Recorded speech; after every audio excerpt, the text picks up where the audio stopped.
Voilà, mesdames et messieurs, dernière partie de cette émission. Nous nous rendons à Madagascar. Anja Rajolina arrive en tête de l'élection présidentielle malgache avec plus de 55% des voix contre 44% pour l'ancien président Marc Ravalomanana, selon le résultat provisoire publié plus tôt par la commission électorale malgache. Pour vous, aujourd'hui, qu'est-ce qui va se dessiner finalement? Parce que déjà à 2 ou 3 jours de ce résultat proclamé aujourd'hui, je précise bien, c'est un résultat provisoire, mais il y a Marc Ravalomanana, ancien président, qui déjà parlait de fraude. Je pense que c'est fini. Je pense que le peuple malgache a élu Mais ces résultats ne sont que provisoires. Oui, mais écoutez, la Cour constitutionnelle, la Cour suprême malgache va confirmer ces résultats. Je ne vois pas, l'écart est tellement énorme, 55% contre 44%, c'est terminé. Je pense que l'ancien jeune dirigeant de la transition, Ange Rajolina, ancien maire d'Antananarive, la capitale malgache, va être le futur président de la République malgache. Je suis très heureux que Madagascar ait un président de la République démocratiquement élu.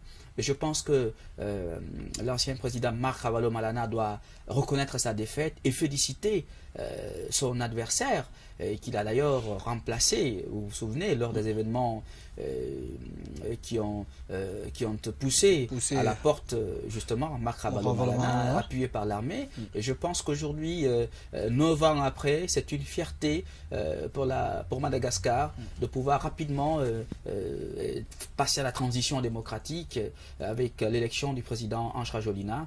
Donc je pense que le processus de la présidentielle pour moi est bouclé à Madagascar. Ce résultat sera confirmé. On ne peut pas invalider un tel résultat. Sauf que la loi permet à Marc Ravalomanana de rester à la haute cour constitutionnelle à Madagascar et justement dans les 48 heures. Absolument, c'est son droit le plus absolu de pouvoir justement rester en justice pour contester la régularité du scrutin. De mon point de vue, sauf surprise, ce résultat sera confirmé par la plus haute juridiction constitutionnelle malgache et Ange Rajolina, évidemment, devient le nouveau président de la République de Madagascar. Ils étaient à coude depuis l'annonce du deuxième tour de ces élections. Pour vous, aujourd'hui, est-ce que Marc Ravalomanana, finalement, n'a pas raison à certains endroits quand on sait bien comment est-ce que ces élections se sont passées? Pas du tout. Pas du tout.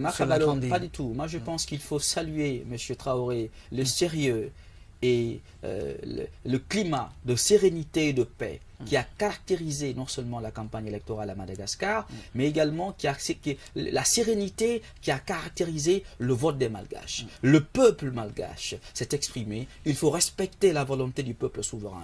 Toute autre tentative qui voudrait remettre en cause le résultat de ces élections-là, pour moi, relève d'une insurrection contre la République. Une insurrection contre la République, même si la loi permet quand même... Oui, c'est son droit de contester la régularité du scrutin. C'est un droit constitutionnel. Mais ce que j'ai envie de dire, quand vous observez le scrutin à Madagascar, c'est une grande île.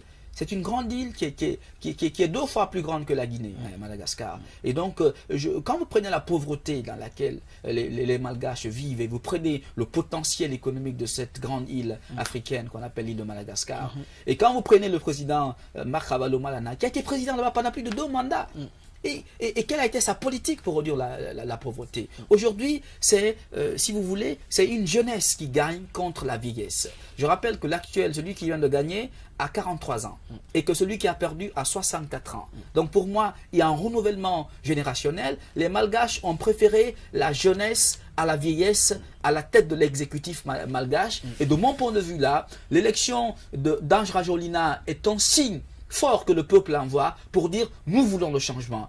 Toi, on t'a déjà connu comme président de la République pendant 2 mandats. Nous ne voyons pas ce que tu peux nous proposer en termes d'alternatives crédibles. L'autre, il est jeune, il a eu l'expérience de gérer dans les conditions calamiteuses la période de la transition de 2009 pendant 4 ans. Et vous savez qu'il a rendu après le tablier avec l'organisation des élections présidentielles qui a permis l'élection du président Ratiraka au poste de président de la République. Et je pense qu'aujourd'hui, à partir de cette transition, on a assisté à une alternance démocratique. Et cette autre alternance démocratique, de mon point de vue, est la continuité de ce qui est arrivé en 2009. Il y a une rupture entre la classe politique malgache ancienne et la nouvelle classe politique. Et je pense que c'est le message fort en termes de sciences politiques, en termes d'analyse politique, que le peuple malgache souverain a renvoyé à la communauté malgache et à la communauté internationale. Alors aujourd'hui, quel va être, disons, le cheval de bataille de Rajolina si jamais il est confirmé par la Cour constitutionnelle? La lutte contre la pauvreté, le chômage massif des jeunes malgaches qui ont fini d'étudier et qui n'ont pas d'accès à l'emploi, le pouvoir d'achat. La monnaie malgache est très faible, le pouvoir d'achat, la lutte contre l'inflation, l'accès à l'eau potable, l'accès à l'éducation, l'accès aux soins de santé. Monsieur Traoré, quand vous voyez cette grande île par rapport à l'île Maurice, par rapport aux autres pays, vous pleurez.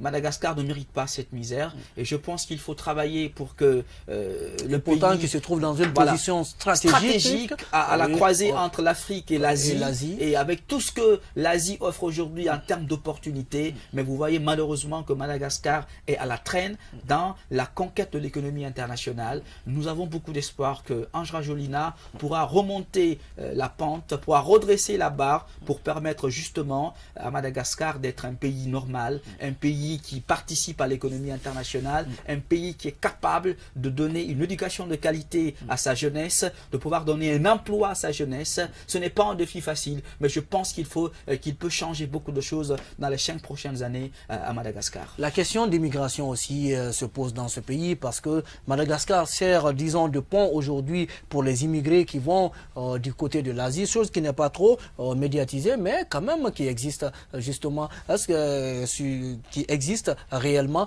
Est-ce qu'aujourd'hui, Marc Ravalo, plutôt Ange Rajolina, quelle doit être alors la stratégie adoptée justement par rapport à cette question? Et je pense que pour l'instant, Madagascar n'est pas un pays classé à haut risque par rapport à l'immigration internationale.